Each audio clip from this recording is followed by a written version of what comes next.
খাইছে জমি লি 30,000 টাকা দিই, জমি লিয়ার পরে দেখা যাচ্ছে যে আপনার 20 দিয়ে একটা বাতালো মরিচ তুলতে পারেনি, মরিচ সব মেরে গেছে। পুরো 6 বিঘা মরিচ ছিল শেষ, এবার তুলা লাগিয়েছে, তুলা লাগানোর পরে আবার লাগাতার বৃষ্টির কারণে প্রত্যেকটা ফসলের কোনো উন্নতি নেই, জোর নাই, ধান ডুবে যাচ্ছে, তুলা ডুবে যাচ্ছে। এই শাক সবজি আর মনে করেন পেঁপো, আদা এগুলো ক্ষতি বেশি হচ্ছে। আপনি বাগুন, মূলো, সবজি, লাউ, টমেটো, আগুর যেটা হতো এলে সব নষ্ট হয়ে যাচ্ছে। সৌজন্যে সিনজেন্টা বাংলাদেশ। জলবায়ু পরিবর্তনের প্রভাব অর্থাৎ তাপমাত্রা বৃদ্ধি, বৃষ্টিপাতের ধরনের পরিবর্তন এবং চরম আবহাওয়া যেমন বন্যা, খরার ফলে আমাদের কৃষিতেও ব্যাপক নেতিবাচক প্রভাব পড়ছে।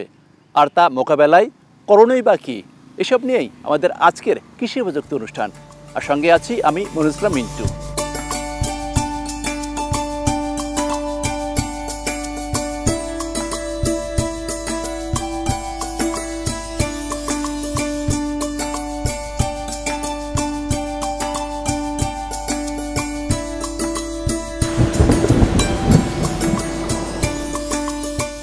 জলবায়ু পরিবর্তন কি? কমপক্ষে 30 বছর বা বেশি সময়ে কোনো জায়গার গড় জলবায়ুর দীর্ঘমেয়াদী ও অর্থপূর্ণ পরিবর্তন। এক্ষেত্রে একটি নির্দিষ্ট এলাকার তাপমাত্রা বা বৃষ্টিপাতের উল্লেখযোগ্য পরিবর্তনকে বোঝায়।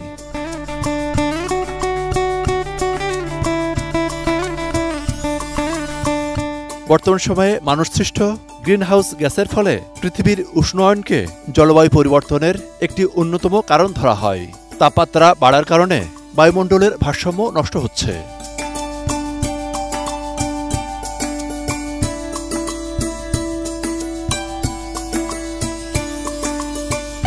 বৈশ্বিক জলবায়ু ঝুঁকি সূচকের এক গবেষণায় দেখা গেছে, গেল 20 বছরে বিশ্বব্যাপী জলবায়ু পরিবর্তনের কুফলে মারা গেছে প্রায় 6 লাখেরও বেশি মানুষ।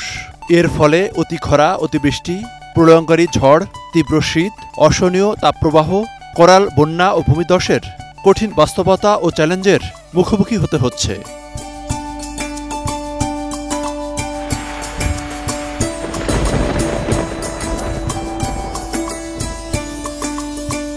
প্রশ্ন আসছে, বাংলাদেশের কৃষিতে জলবায়ু পরিবর্তনের কী ধরনের প্রভাব পড়ছে? অবশ্য জলবায়ু পরিবর্তন কি, বেশিরভাগ কৃষকেরই এ নিয়ে খুব বেশি স্বচ্ছ ধারণা নেই, কিন্তু এর প্রভাব তাদের কাছে স্পষ্ট।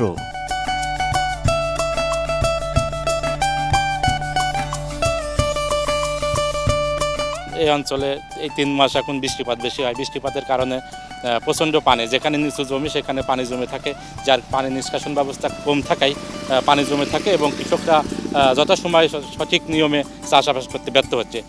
এখানে অবশ্যই চাষবাস ঠিক রাখতে হলে যে খাল খনন ব্যবস্থা মাঠের মধ্যে দিয়ে সেটা যদি ঠিক রাখা হয় তাহলে পরে সিজনাল বৃষ্টিতে মোটামুটি ফসল কৃষকরা স্বাভাবিকভাবেই উৎপাদন করতে পারবে। পদ্মায় পানি সঠিক সময়ে প্রবাহিত না হতে পেরে পদ্মার অনেক অংশে দেখা আছে যে ভরপুর পানির মৌসুম তখনও শুকনো থাকে, আবার যখন দেখা যাচ্ছে যে তার জাল নদী আমাদের গোড়ায়, ঠিক পদ্মার কারণে পানির সেই প্রবাহ আমরা ছোটোবেলায় যা দেখেছি এখন আর সেই পানির প্রবাহ পাই না। এখন বর্ষার সিজনও অনেক সময় বালির চর দেখা যায়। আমাদের দেশ হচ্ছে 6 ঋতুর দেশ, কিন্তু সেই ঋতুটাতে আমাদের হচ্ছে না। এখন গরমকে গরমই হচ্ছে, বৃষ্টিকে বৃষ্টি হচ্ছে, এবং যখন বৃষ্টি হচ্ছে তখন ভাবসা গরম এবং রৌদ্র গরমই হচ্ছে। চাষবাস খুব ভালো হচ্ছে, ফসল পানি তৈরি হচ্ছে, অনেকে মারা যাচ্ছে বৃষ্টির কারণে। যেমন আমাদের এলাকায় মরিচ মারা গিয়েছে, মরিচে আমাদের কোনো লাভবান হতে পারলাম না। এত বৃষ্টিতে মরিচ হচ্ছে না, কোনো ফসলের উন্নত নয়, এবং আবার সাথে যে একটা তাল মিলে তাল চলবে, কিন্তু সেরকম বীজ তো আমাদের প্রয়োজন। অতি খরা, অতি বৃষ্টি, এতে কৃষি যে পণ্য ব্যবহার হয় কৃষিতে হলো কৃষি পণ্যের দাম অতিরঞ্জিত হওয়ার জন্য আমাদের প্রোডাকশন খরচ বাড়ি যাচ্ছে, সেই অনুপাতে আমরা আর লাভবান হতে পারছি না। জলবায়ু পরিবর্তনের কারণেই বিশেষ করে আমাদের যে ফসলগুলো আছে, শাক সবজি, বিভিন্ন ধরনের শাক সবজি তরকারি, এগুলো আবাদগুলো সম্পূর্ণ নষ্ট হয়ে যাচ্ছে।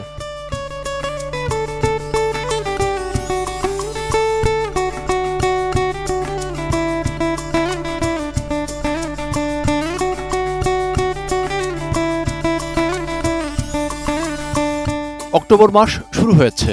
ষড়ঋতুর বাংলাদেশে এতদিনে শীতের ভাব চলে আসার কথা, কিন্তু প্রায় প্রতিদিনই বৃষ্টি হচ্ছে। ফলে এবার অনেক এলাকাতেই শাকসবজির ক্ষেত তলিয়ে গেছে। শাকসবজির জন্য গুরুত্বপূর্ণ ঝিনাইদহ, বগুড়া, নরসিংদী সহ বেশিরভাগ এলাকায় এর প্রভাব পড়েছে। শীতকালীন সবজিও এবার বিলম্বিত হতে পারে। রোদ বলতে গেলে নাই খই, কিন্তু পানি আর পানি, মাঠকে মাঠ মনে করেন যে এক বাতালো মরিচ পাইনি। সব মরিচ মনে করেন মানুষের খাইসাতে জমিলি 30,000 টাকা দিয়ে জমি নেওয়ার পরে দেখা যাচ্ছে যে আপনার 20-7 দিন একটা বাতালো মরিচ তুলতে পারেনি, মরিচ সব মেরে গেছে। পুরো 6 বিঘা মরিচ ছিল শেষ, এবার তুলা লাগিয়েছে। তুলা লাগানোর পরে আবার লাগাতার বৃষ্টির কারণে প্রত্যেকটা ফসলের কোনো উন্নতি নেই, জোর নাই, ধান ডুবে যাচ্ছে, তুলা ডুবে যাচ্ছে। এই শাক সবজি আর মনে করেন পেঁপো, আদা এগুলো ক্ষতি বেশি হচ্ছে। আপনি বাগুন, মূলো, সবজি, লাউ, টমেটো, আগুর যেটা হতো এলে সব নষ্ট হয়ে যাচ্ছে, খুবই ক্ষতি আমাদের।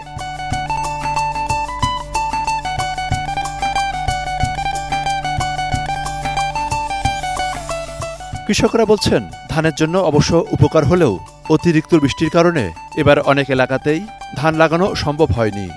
এবারটা ধরেন আমাদের এই মাঠ পুরোই তলিয়ে গেল, তলিয়ে যাওয়ার পরে ধরেন নিচু অঞ্চলে তো অনেক ধান মার গিয়েছে, আর এই উপর অঞ্চল দিয়ে যায় এখন মোটামুটি যায় একটু পরিবেশ ভালো হয়। অন্যবার দেখা যাচ্ছে যে বিঘে 20-25 মনকার ধান এবার 10-15 মনকার হয়তো ধান হতে পারে। এরকম এই বৃষ্টির কারণে সব কিছু ডুবে গিয়েছে, গাছ মাছ সব উঠাই ফেলাই দিয়েছি, দিয়ে তো এখন বর্তমান মাছ ধরছে।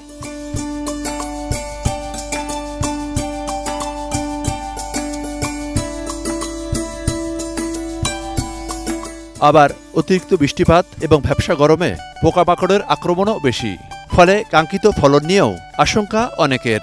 ধানের জমিতে পোকায় তৈরি যাচ্ছে, এটি ঠেকাতে পাচ্ছিনি। এবছরে পোকায় হাল করছে বেশিরভাগ। এই অতিবৃষ্টির কারণে যেখানে ধান লাগানো হয়েছে, ধানের জমিতে মাজরা পোকার উপদ্রবটা বেশি, যার কারণে যতই বিষ কীটনাশক দেওয়া হচ্ছে তাতে কোনো কাজই হচ্ছে না। আমাদের এমন পরিমাণ বীজ দরকার, সেই বীজটা যাতে আমরা আবহাওয়ার সাথে সেট খাই, আর সেট খাইলে আমরা চাষিরা লাভবান হব এবং দেশের জিনিসের দাম কম হবে।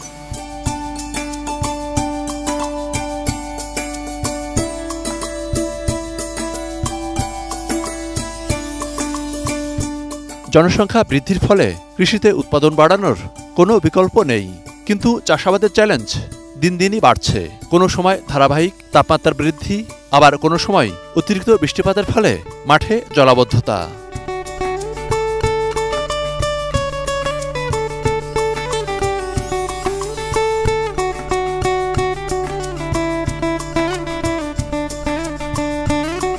প্রিয় দর্শক, অনুষ্ঠানের এই পর্যায়ে নিচ্ছি ছোট্ট একটা বিজ্ঞাপন বিরতি। বিরতির পর অনুষ্ঠানে বাকি অংশ নিয়ে ফিরছি একটু পরেই, আমাদের সঙ্গেই থাকুন।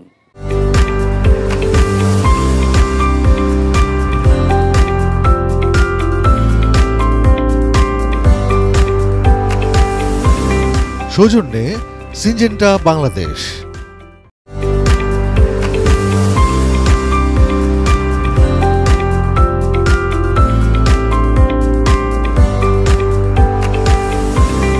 সৌজন্যে সিনজেন্টা বাংলাদেশ।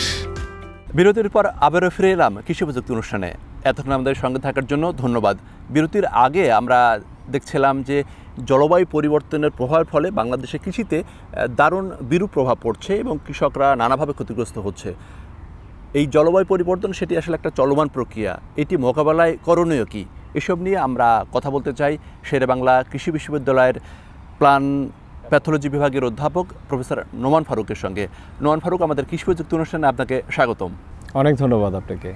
আচ্ছা, জলবায়ু পরিবর্তন এটি নিয়ে তো আসলে দীর্ঘদিন ধরে আলোচনা হচ্ছে এবং আমাদের চাষাবাদ করতেই হচ্ছে এই জলবায়ু পরিবর্তন মোকাবেলা করে। তো সেক্ষেত্রে এই জলবায়ুটাকে আপনি, এই পরিবর্তনটাকে আসলে কৃষিতে এর প্রভাবটাকে আপনি কিভাবে দেখছেন? যে আমি যদি পুরো বিষয়টা একটু দেখতে চাই, দেখি যে বাংলাদেশ পৃথিবীর অন্যতম একটি ঘনবসতিপূর্ণ দেশ, 8ম ঘনবসতিপূর্ণ দেশ, এবং আয়তনে বাংলাদেশ হলো পৃথিবীতে 94তম ছোট একটি দেশ। এই ছোট একটি ভূখণ্ড থেকে 18 কোটি মানুষের খাদ্যের সংস্থান করা আমাদের জন্য একটি বড় চ্যালেঞ্জ। কিন্তু সেই চ্যালেঞ্জের সাথে এখন নতুন করে যেটি এসে যুক্ত হয়েছে সেটি হলো কৃষিতে জলবায়ু পরিবর্তনের প্রভাব। বাংলাদেশ জলবায়ু পরিবর্তনের ঝুঁকিতে থাকা যে কয়টি দেশ রয়েছে তার 10টি দেশের মধ্যে একটি। একই সাথে প্রাকৃতিক দুর্যোগের অভিজ্ঞতা জর্জরিত যে দেশগুলো রয়েছে তার মধ্যেও 10টি দেশের একটি হলো বাংলাদেশ। নিঃসন্দেহে এই যে প্রাকৃতিক দুর্যোগ অথবা জলবায়ুগত পরিবর্তন, তার প্রথম যে শিকারটা হয় সেটা হলো আমাদের জনগণ, আমাদের কৃষি। কারণ এই কৃষি আমাদের জীবন জীবিকার অবিচ্ছেদ্য অংশ। এবং আমরা দেখতে পাই যে বাংলাদেশে যে জলবায়ু পরিবর্তনের প্রভাব, এটা এখন বেশ দৃশ্যমান। এটা এখন আর কোনো মিথ না, এটা একবারে এটার প্রভাবটা খুবই খালি চোখেই কিন্তু দেখা যায়। এবং সে জায়গায় আমরা দেখতে পাই এক এক জায়গায় কিন্তু এক এক ধরনের প্রভাব। আপনি যদি আমাদের এই কোস্টাল বেল্টে যান, মানে উপকূলীয় অঞ্চল, দক্ষিণের যে 22টি জেলা, সেখানে আপনি দেখবেন লবণাক্ততার প্রভাব। লবণাক্ততা গ্রাজুয়ালি বাড়তেছে, ফসল মাঠের পর মাঠ, ফসল বিরান ভূমিতে পরিণত হচ্ছে, ফসল হচ্ছে না। সেখানে একই সাথে লবণাক্ততা রয়েছে, আবার খরাও রয়েছে। আবার যদি আপনি উত্তরে যান, বরেন্দ্র অঞ্চল, সেখানে আপনি দেখবেন যে সেখানে পানি নাই, পানির জন্য হাহাকার। খরাপ্রবণ এলাকা আমরা বলি, ক্রমাগত ভূগর্ভস্থ পানির নিচের লেয়ারটা নেমে যাচ্ছে। আপনাদেরকে যদি আমি একটা উদাহরণ দেই, ধরেন নওগাঁর সাপাহার পোরশা, সেখানে কিন্তু একসময় এরকম ধান হতো, কিন্তু এখন কিন্তু পানি নেই, ধান হয় না, কারণ ধান তো পানি ছাড়া হবে না। তখন তারা কি করলো, ধানের বদলে সেখানে আম চাষ করা শুরু করলো। কিন্তু আজকে আমরা দেখি সেই আম চাষও হুমকির মুখে, কারণ পানির লেয়ার পাওয়া যাচ্ছে না, লেয়ারটা ক্রমাগত নিচে নেমে যাচ্ছে। আবার যদি আপনি একটু আগে বলছিলেন যে কোনো বছর আমরা দেখি বৃষ্টি নাই, কোনো বছর এমন বৃষ্টি যে ফসল ফলানো যায় না, ক্রমাগত বৃষ্টি। এই যে অতিবৃষ্টি, অনাবৃষ্টি, এর সাথে যুক্ত হয়েছে বিভিন্ন এলাকায় জলাবদ্ধতা। তো এই বিষয়গুলো কিন্তু আমাদেরকে ভাবিয়ে তুলছে। আমরা দেখছি যে তাপমাত্রা বেড়ে যাচ্ছে, আমাদের বড় সিজনে তাপমাত্রা বেড়ে যাওয়ার কারণে ফসলের পরিমাণ 1 থেকে 2% অথবা কেউ কেউ বলে 6 থেকে 8% পর্যন্ত কমে যাচ্ছে। তাহলে এই যে তাপমাত্রা, হিট ওয়েভ, আমরা যেটাকে বলি তাপদাহ, তীব্র তাপদাহ, সেটাও কিন্তু আমাদের অভিজ্ঞতা হয়েছে। এবং একই সাথে আপনি দেখেন বাংলাদেশে এখন কয়টি ঋতু আছে? যে কাউকে জিজ্ঞাসা করবেন সে হয়তো বলবে স্যার 3টা ঋতু। কি? একটা হলো গ্রীষ্মকাল, একটা বর্ষাকাল, একটা শীতকাল। এর বাইরে অন্য কোনো ঋতুকে আর খুঁজে পাওয়া যায় না। এবং সেখানেও আমরা খেয়াল করে দেখতেছি যে গ্রীষ্মকাল ক্রমাগত বড় হচ্ছে, শীতকাল ক্রমাগত ছোট হচ্ছে। অথচ আমাদের অধিকাংশ ফসলই কিন্তু হয় শীতকালে, সেই শীতকালটা ছোট হয়ে আসছে, গ্রীষ্মকালটা বড় হয়ে যাচ্ছে। এই যে নানাবিধ প্রভাব, জলবায়ুগত পরিবর্তনের নানা দিকে নানা প্রভাব। আবার আপনি হাওড় অঞ্চলে যান, সিলেট অঞ্চলে, সেখানে দেখবেন আগাম বন্যা, আর্লি ফ্ল্যাশ ফ্লাড। আমি যখন ফসলটা করি, ফসলটা ঘরে তুলতে পারি না, বন্যা এটা কিন্তু ডুবে যায়। আজকে ভালো, কালকে এসে পানিতে তলিয়ে যায়। এই যে আবার আপনি হিল ট্র্যাক্টে যান, সেখানে দেখবেন ভূমিধস, ভূমিধসের কারণে সেখানে যে কৃষিকাজটা চলতেছে সেটাও কিন্তু বাধাগ্রস্ত হয়। আবার আপনি নদী বিধৌত এলাকায় যান, সেখানে নদী ভাঙ্গন আছে, বন্যা রয়েছে। তার মানে এই যে একদিকে প্রাকৃতিক দুর্যোগ, আরেক দিকে হলো আপনার জলবায়ু পরিবর্তনের প্রভাব, দুটোই কিন্তু আমাদের কৃষিকে আগামী দিনে একটি সংকটের দিকে নিয়ে যাচ্ছে। তো জলবায়ু পরিবর্তনের যে প্রভাব রয়েছে, এখানে তো আসলে আবহাওয়ার একটা বড় বিষয় রয়েছে। তো আমাদের কৃষকরা কি আসলে এই আবহাওয়ার যে পূর্বাভাস সেটি ঠিকমতো পাচ্ছে? মানে পর্যাপ্ত সময় আগে যদি আপনি কৃষকদেরকে আবহাওয়ার পূর্বাভাস জানাতে পারেন, তাহলে অবশ্যই লাভবান হওয়া যাবে। আপনি যদি আবহাওয়ার পূর্বাভাসে দেখা যায় যে এখন তীব্র বন্যা হওয়ার সম্ভাবনা আছে আগামী 7 দিন 8 দিন, তাহলে আপনি আলুটা লাগাবেন না, বৃষ্টিপাতের পরে গিয়ে আপনি আলুটা লাগাবেন, তাহলে আলুটার মাঠে নষ্ট হলো না। আমাদের অনেক কৃষক আমরা গতবার দেখেছি যারা আগাম শাকসবজি করেছে, আগাম ফসলের চারা লাগিয়েছে, এরপরে তীব্র বৃষ্টিপাতে তার কয়েক লক্ষ টাকা নষ্ট হয়ে গেল, আবার সে চারা লাগায়, আবার নষ্ট হয়। কিন্তু এই পূর্বাভাসটা যদি আগে থাকতো এবং কৃষক যদি সেটা জানতো, তাহলে কিন্তু সে এই চাষাবাদ প্রক্রিয়াকে পূর্বাভাসের সাথে সংযুক্ত করে করতে পারতো, তাহলে তার ক্ষয়ক্ষতি হওয়ার সম্ভাবনাটা কম থাকতো। আমরা দেখেছি যে বাংলাদেশ মেট্রোলজিক্যাল ডিপার্টমেন্ট, যেটা আবহাওয়া অধিদপ্তর, তারা কিন্তু এখন কৃষি আবহাওয়া বার্তা প্রচার করে এবং সেটাকে আমাদের একটা নতুন অ্যাপস হয়েছে খামারি অ্যাপস, সেই খামারি অ্যাপসের মধ্যেও সেটাকে ইন্টিগ্রেশন করার প্রক্রিয়াধীন রয়েছে অথবা ইন্টিগ্রেশন করা হয়েছে। দুটো বিষয় এখানে আছে, একটা হলো আমার কৃষক কি সেটা শুনে কিনা অথবা শুনতে চায় কিনা, তা শোনা উচিত কিনা, এটার যে প্রয়োজনীয়তা আছে সেটাও কিন্তু কৃষকদেরকে বোঝাতে হবে যে আবহাওয়ার পূর্বাভাস মেনেই কিন্তু আপনাকে ফসল ফলাতে হবে। আরেকটা বিষয় আপনি যেটা বললেন, যেটাকে সহজবোধ্য করে কৃষকের উপযোগী করে কৃষকের ভাষায় কৃষকের কাছে নিয়ে যাওয়া। আমরা দেখেছি আমাদের আগে কিন্তু অনেকগুলো কমিউনিটি রেডিও স্টেশন ছিল, বিভিন্ন অঞ্চলে কমিউনিটি রেডিও স্টেশন। সেই রেডিও স্টেশনগুলো কী করতো, যে তারা ওইখানকার আঞ্চলিক ভাষায় কিন্তু এই মেসেজগুলো কনভে করতো এবং প্রাকৃতিক দুর্যোগ মোকাবেলায় আমরা দেখেছি কমিউনিটি রেডিওগুলো খুব গুরুত্বপূর্ণ ভূমিকা পালন করেছে। কিন্তু এখন কিন্তু এগুলার ভূমিকাটা কমে এসেছে, অথবা মানুষও এখন রেডিওতে খুব একটা ইউজড না। কিন্তু আমাদের যাদের ধরেন স্মার্টফোন আছে, আমরা চাইলে কিন্তু সেখানেও রেডিও শুনতে পারি। তো এই যে স্মার্টফোনে রেডিও শোনা যায় এবং সেখানে আপনি কমিউনিটি রেডিও বলেন অথবা বেতার বলেন অথবা বিটিভি বলেন অথবা আমাদের অন্যান্য টিভি চ্যানেল, এগুলো যদি সহজ হয়, সেক্ষেত্রে কিন্তু এটা সহজেই কমিউনিকেট করা সম্ভব হবে। তো আপনারা কৃষি বিজ্ঞানীরা তো কাজ করছেন বিভিন্ন বিষয় নিয়ে, এখানে নতুন নতুন জাত উদ্ভাবন এবং টেকনোলজির যে উদ্ভাবন সেটি এটিকে কিভাবে রিলেট করতে পারে? জি, বাংলাদেশ এ জলবায়ুগত পরিবর্তন মোকাবেলায় কৃষিতে যারা কাজ করছে পৃথিবীতে তার মধ্যে অন্যতম একটি বাংলাদেশ। আমাদের একটি সাকসেস স্টোরি রয়েছে, সেটি হলো জলবায়ু সহনশীল জাত উন্নয়ন, ফসলের জাত উন্নয়ন। আমরা দেখি ধান গবেষণা ইনস্টিটিউট ধানের অনেকগুলো এই লবণাক্ততা সহনশীল, স্বল্প মেয়াদি, আমার হাওড় এলাকার জন্য স্বল্প মেয়াদি ধানের জাত উদ্ভাবন, খরা সহনশীল জাত উদ্ভাবন এগুলো কিন্তু করেছে। আমাদের Bangladesh institute of nuclear agriculture তারাও কিন্তু অনেকগুলো জাত উদ্ভাবন করেছে যেগুলো জলবায়ু সহনশীল জাত। একই সাথে আমরা দেখেছি আমাদের গম গবেষণা ইনস্টিটিউট তারাও কিন্তু তাপমাত্রা সহনশীল, গম যেহেতু শীতকালের ফসল আমাদের তাপমাত্রা বেড়ে যাচ্ছে, সেই তাপ সহনশীল জাত উদ্ভাবন করেছে। এইভাবে বিভিন্ন গবেষণা প্রতিষ্ঠান আমরা দেখতেছি জলবায়ু এই বিভিন্ন ধরনের জলবায়ুর যে পরিবর্তনের প্রভাব সেগুলোর সাথে খাপ খেয়ে চলার মতো ফসলের জাত উন্নয়ন করতেছে। আমরা দেখেছি যে আমাদের এই ফসলের বিন্যাসে পরিবর্তন হয়েছে। আমরা দেখেছি যে ধানের ক্ষেত্রে পানি একটা বড় সংকট অনেক জায়গায়, সেখানে নতুন একটা প্রযুক্তি এসেছে alternate wet and drying. 1 KG ধান উৎপাদন করতে আগে দরকার হতো প্রায় 3000 লিটার পানি, সেটিকে এখন আমরা 1600 লিটার, 1700 লিটার, 1800 লিটারে নামিয়ে এনেছি। কিন্তু এই অল্টারনেট ওয়েট অ্যান্ড ড্রাইং প্রযুক্তি যদি আমরা ব্যবহার করতে পারি, সেই 1 কেজি ধান উৎপাদনের পিছনে আমার তখন পানি লাগবে 800 থেকে 900 লিটার, আরও কমিয়ে অর্ধেকে নামিয়ে আসতে পারে। তো এই যে নিত্য নতুন প্রযুক্তি, আপনি দেখেন এই যে আমাদের দক্ষিণাঞ্চলের কিছু জেলায় যেখানে পানি একটা বিশাল সময় জলাবদ্ধ অবস্থায় থাকতো, সেখানে তারা ভাসমান চাষাবাদ করে, সেখানে তারা বিভিন্ন শাকসবজির চারা তৈরি করে, সেই চারাগুলো কিন্তু আগাম সবজি উৎপাদনে ব্যবহার হয়।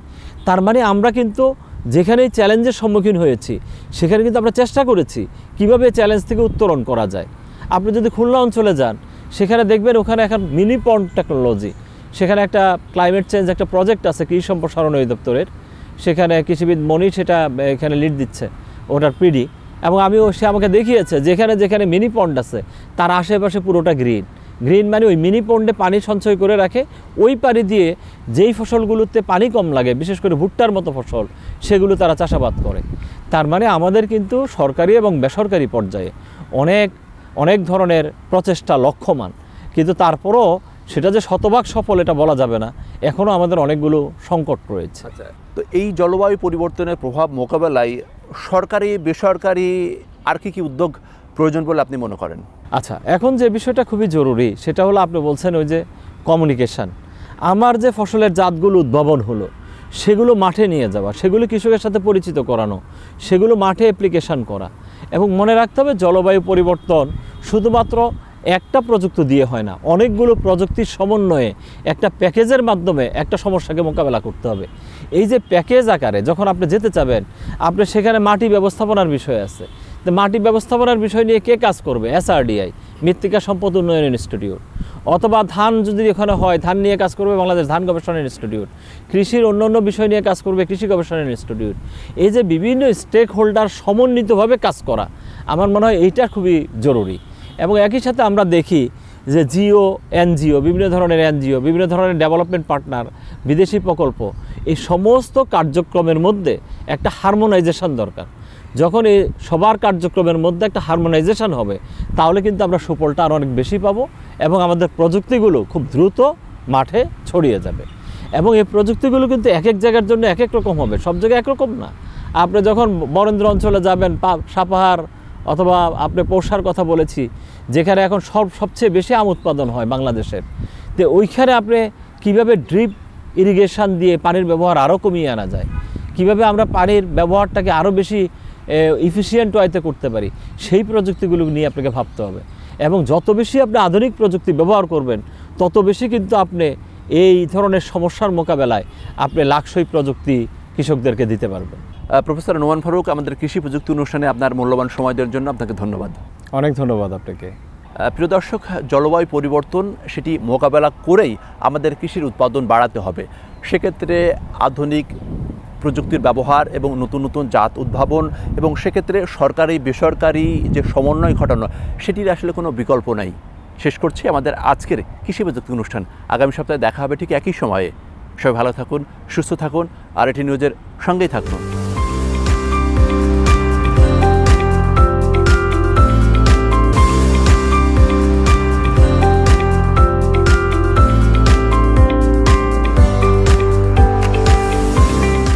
সৌজন্যে সিনজেন্টা বাংলাদেশ।